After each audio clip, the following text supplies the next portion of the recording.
Thursday and happy March. To my regular viewers, thanks so much for your patience with my absence the last few weeks. I had a number of big and exciting projects hit my desk all in a row, and my goal is to always support my authors to my fullest extent, so the videos had to take a bit of a backseat, but we are back into action this week, and I am so excited to dive into what you should be reading this month. As a quick recap, these books were my contenders for the March review, so it goes without saying they are on my TBR. But for any of you that hadn't heard, A Story Spun in Scarlet by R. Dugan ended up being this pick for this month's book review. A journey that combines love, power, and the heart of stories. I had a fabulous time reading this. My full review will be out next week, so stay tuned, but you can get your hands on it right now if you want to dive in and tell me what you think as well. Next is Floating Hotel by Grace Curtis. There has been a huge surge in cozy fantasy stories, which have been fabulous to dive into. If you haven't had a chance, you should definitely check out Legends and Lattes, Emily Wilde's Encyclopedias for Fairies, and The House Witch. So as a huge fan of that trend, I am thrilled to see the cozy vibe turning sci-fi as well. Floating Hotel is the story of the Grand Abina Hotel, the finest food, sweetest service, and the best views the galaxy has to offer.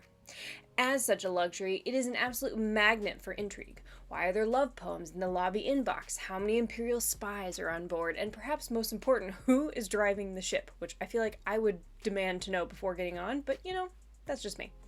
Following one-time stowaway and longtime manager Carl, the reader is taken on a journey of mystery and chaos as he protects the only home he's ever known. I feel like this book is going to be so good, but I have a sneaking suspicion it's going to make me cry. Either way, it sounds amazing, and I cannot wait to get my hands on it on the 19th. Next is Baby X by Kira Peikoff. This book premise sounds wild. The hook for this book is when any biological matter can be used to create life, stolen celebrity DNA sells to the highest bidder or the craziest stalker in this propulsive thriller.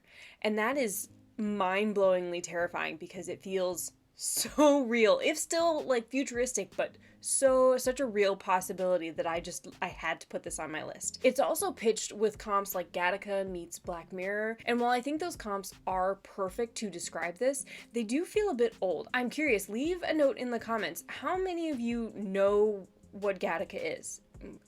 Are familiar with it at least, or anything like that.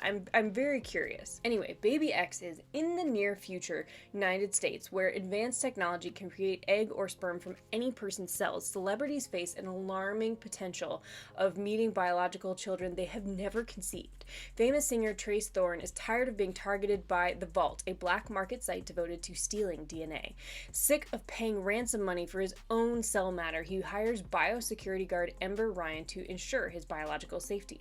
Ember will do anything she can to protect her clients. She knows all the Vault's tricks: discarded tissues, used straws, lipstick tubes. Like seriously, this all sounds so terrifying.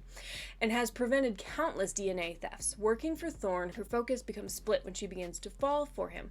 But she knows she hasn't let anything slip. Love or not, his DNA is safe. But then she and Thorn are confronted by a pregnant woman named Quinn, who claims that Thorn is the father of her baby. And all bets are off. How insane and yet terrifyingly possible does that sound? It has intrigue, it has sort of a realistic but futuristic premise, it has romance, which you guys know I'm a fan of. I'm so excited. I cannot wait to see how this turns out, and it came out on March 5th, so you can go and snatch it up now.